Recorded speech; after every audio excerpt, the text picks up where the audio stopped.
when I say yoga, it's not only your asanas and pranayam. Yoga is like Ayurveda, way of life. Now what's happened to Ayurveda? You can buy medicines off the shelf. This is not what is intended by Ayurveda. Ayurveda, the name indicates Ayu is life. Veda is science, life science. This is what it means, Ayurveda. So suppose Ayurveda prescribes, I'm connecting it with yoga. In the olden days, when you went to see a proper Ayurvedic physician,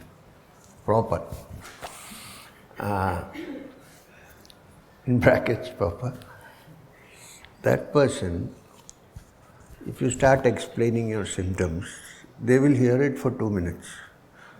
And then they will say, stop it. And they'll check your pulse. While checking your pulse, the traditional Vaidyas, I know about Kerala, traditional Vaidyas, you will hear them making some peculiar sound like that. You'll think they are humming some song. They are not humming any song. They are saying that this pulse rate, then they will ask you certain things while they are holding the pulse. Why?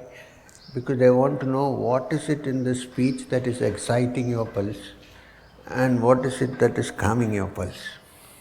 So they will ask you some things while holding the pulse. So, where were you born? Is your mother there? Usually when they say mother, it got all men and women. So, they will check that. And what are they mumbling? They are looking at the Ashtanga Hridaya or the Charaka Samhita or the Sushruta Samhita, which they have to by heart before they become full-fledged Ayurvedic doctors, physicians. They have to by heart. Their symptoms, pulse, everything is written in what could be the reason, what imbalance. Ayurveda believes that there has to be a balance of Vada, Pitta and all these things. So if there is an imbalance, they would know. They will check that. And then they will also ask you sometimes to put your tongue out. And they know from the coating on the tongue. Putting the tongue out is also to control your words. To see what is coated how. Then they will ask you, they will open your eyes and look at the pupils of the eye. Is it white or red or what? After all this, then again they'll okay. So then they'll say, okay, this is the medicine. Remember, in those days you could not get any medicine from the cupboard. They will give you a prescription of the herbs required. There used to be small shops which sell these herbs. If you go into that kind of shop, nowadays they are hardly there. You will find somebody sitting with cutting roots, all that. So you will have to take that paper and give it to them. They will give you what is required. You will be told how to cook them or grind them into the oil and so on, and then you eat it or drink it, whatever you do. Very few ready-made things are there. Of course, the great Dashamula Arishtam is there, which is 40% alcohol, volume by volume. But then only one dose, okay? Spoon, not like that. So, all this, then important.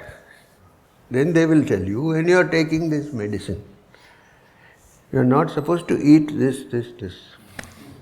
Very important.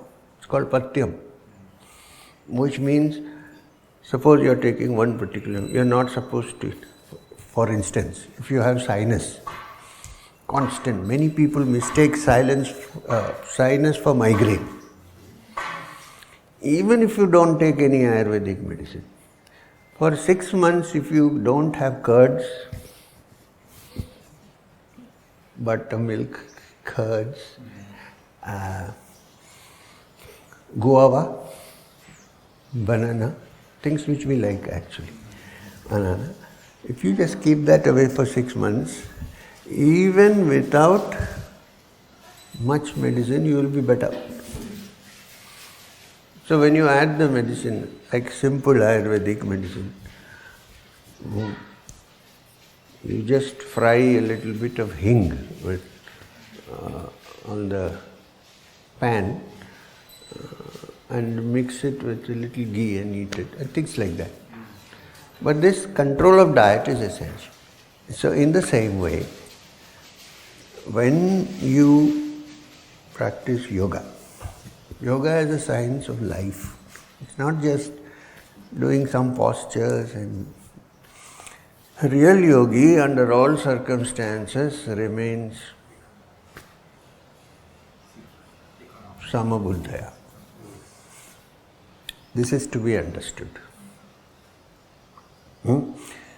And if you keep that in mind, therefore for that you also need to require to have food properly, but not too much, not starve yourself, fast yourself.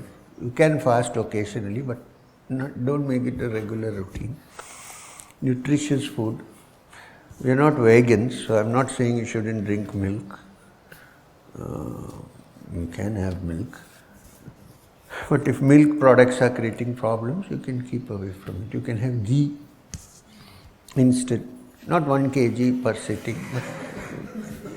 So the main thing to remember is limitations on whatever you are eating, whatever you are doing, and trying to cultivate an even-minded approach to things. You know what? Why we get agitated is because something is going to happen now. How will I carry on? See, ultimately, after some years, the earth's pole is going to change its direction. The whole world will collapse. One manvantara is over, there will be a pralaya. Then thing will start. So what is the big deal? If you have a place to stay and food to eat and clothes to wear, you're happy. I'm not saying you should not increase, not saying, but if something happens to that, it's no big deal. Take it calmly, enjoy it. Go out in the gardens and look, some people think if I live a long time in one place, I need to go out because otherwise I'll go crazy. If you go out, you'll go crazy there also. There's no guarantee.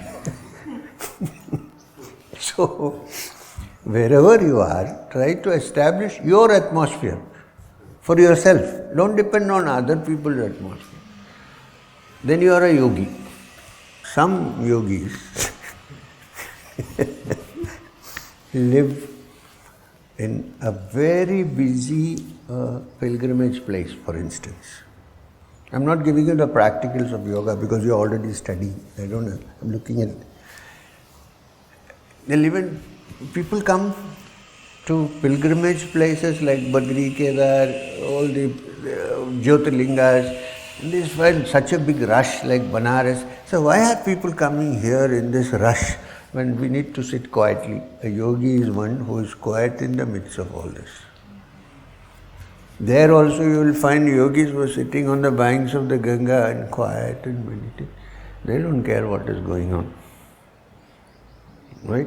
So what I'm saying, your happiness is in your hands. You have to work it out.